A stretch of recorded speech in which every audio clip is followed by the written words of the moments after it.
On November 4th, Typhoon Tino, known internationally as Kalmaegi, roared into the central Philippines with little warning. What began as a distant swirl over the Philippine Sea transformed overnight into a monstrous system, carrying winds that ripped through the islands at over 140 kilometers per hour. By dawn, the skies turned charcoal gray.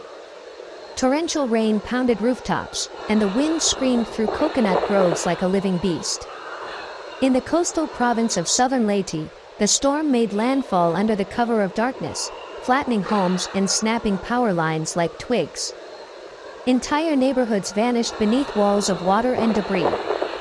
Within hours, the region was plunged into chaos, the air filled with the sound of tearing metal, breaking glass, and desperate cries for help.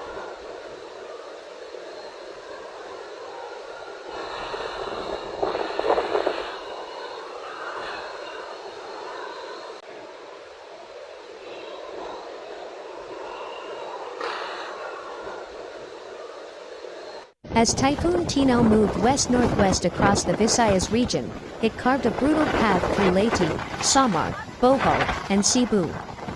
Residents awoke to a world unrecognizable, villages erased, farmlands submerged, and streets buried beneath shattered roofs and fallen trees. In some coastal towns of Leyte, local authorities estimated that nearly 80% of homes were damaged or completely destroyed. Concrete walls crumbled. Entire wooden structures were swept away. Churches, schools, and municipal buildings, once safe havens, became ruins under the relentless wind. The storm's power didn't just destroy structures, it dismantled entire communities in a single night.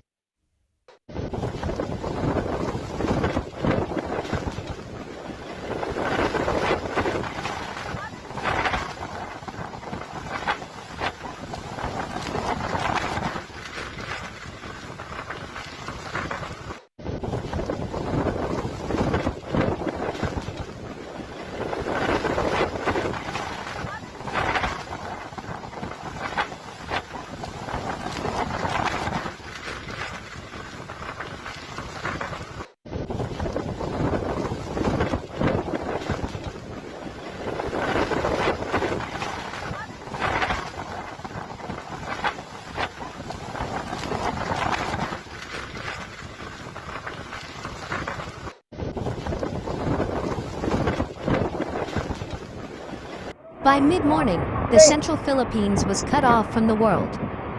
In Tacloban City, power outages and communication blackouts spread like wildfire. Transmission towers collapsed under the storm's fury, electric lines lay coiled across flooded streets. 5 major transmission towers in eastern Visayas were completely destroyed, plunging hundreds of thousands of households into darkness. Mobile and internet networks went silent. Isolated towns, unable to reach emergency hotlines, were left to fend for themselves as heavy rain continued to pour. The isolation was total, a digital blackout on top of a natural disaster. In the distance, the only lights that remained were flashes of lightning illuminating the wreckage below.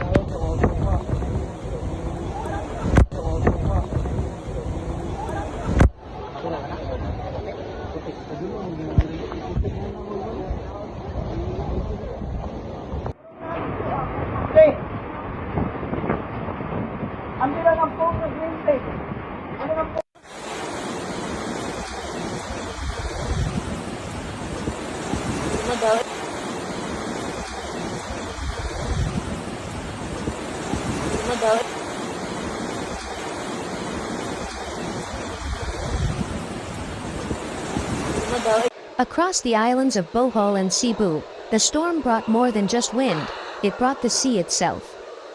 In Tagbilaran, massive storm surges swallowed the port area, submerging trucks and warehouses beneath swirling brown water.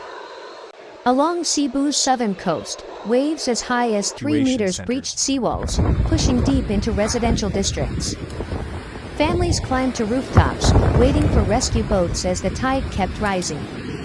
In Ormoc and Bebe, concrete barriers meant to protect the shoreline shattered under the onslaught, sending debris hundreds of meters inland.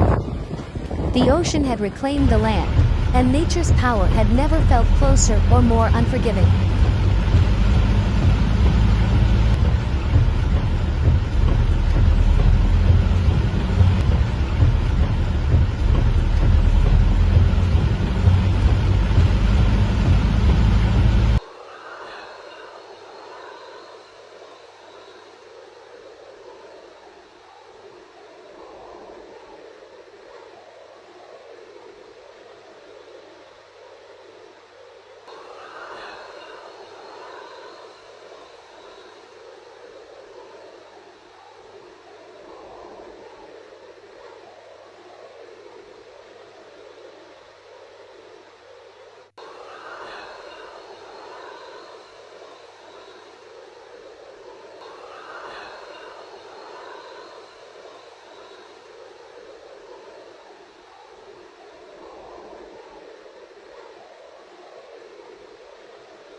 By afternoon, evacuation efforts were in full swing.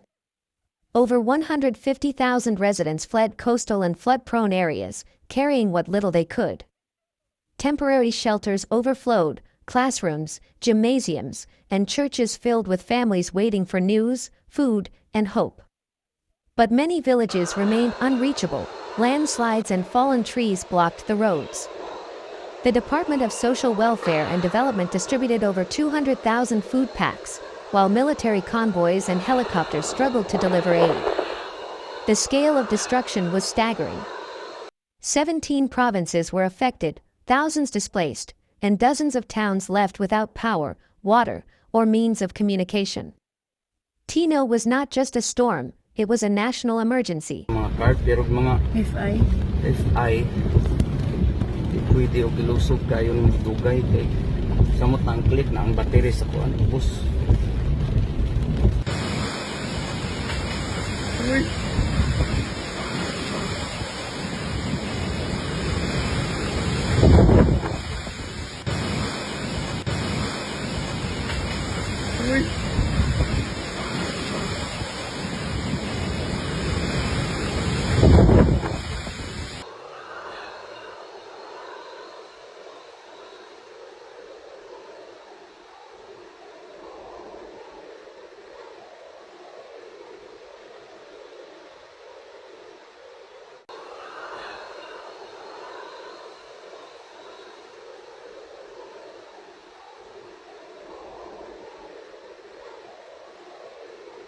Dito, may rescue diri sa phase 3. Maluoy ang taon mo. Nanami sa rooftop tanan.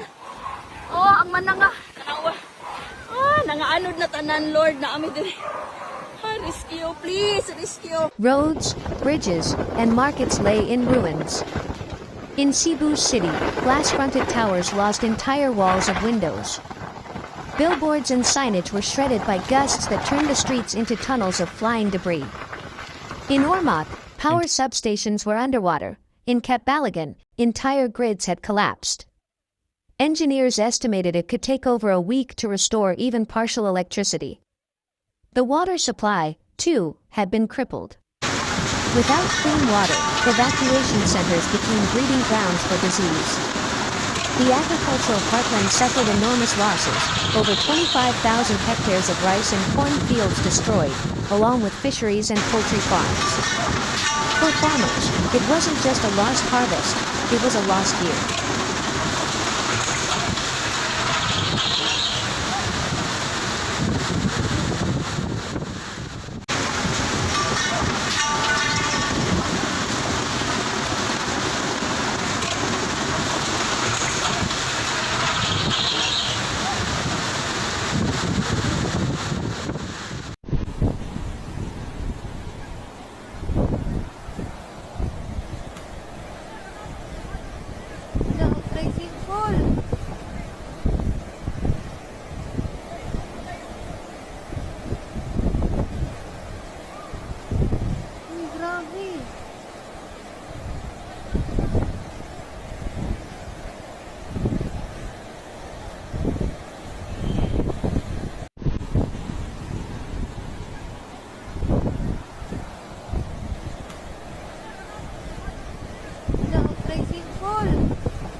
The Philippine Central Transport Network had come to a standstill. More than 60 flights were cancelled. Ferries and cargo ships were grounded nationwide, stranding thousands at ports. Major highways were blocked by collapsed slopes and landslides. Relief trucks crawled through mud and debris to reach survivors. Military and police units joined local authorities, working day and night to clear roads and restore order. Medical teams rushed to treat injuries and prevent outbreaks of waterborne illness. 300 schools were either destroyed or converted into evacuation centers. And yet, amid all this chaos, the Filipino spirit endured, resilient, unbroken, pushing through every obstacle to help one another.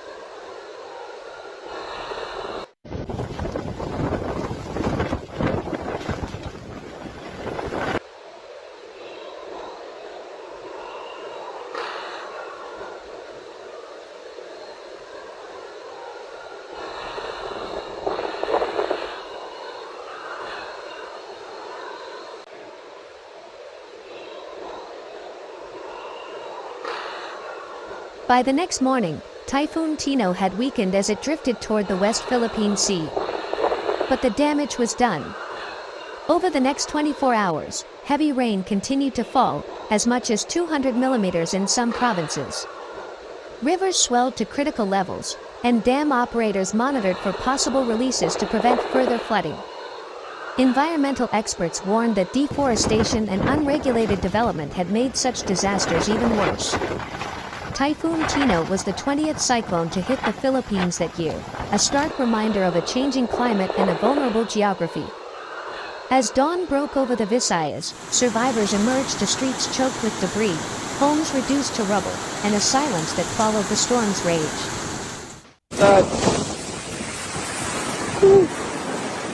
Natuma na sa balay, guys. Whatever na mo rescue, bakayan, Guladul Rio 1, please lang. For millions, Tino was more than a storm, it was a wake-up call. A reminder that nature's fury is never far, and resilience is the only way forward.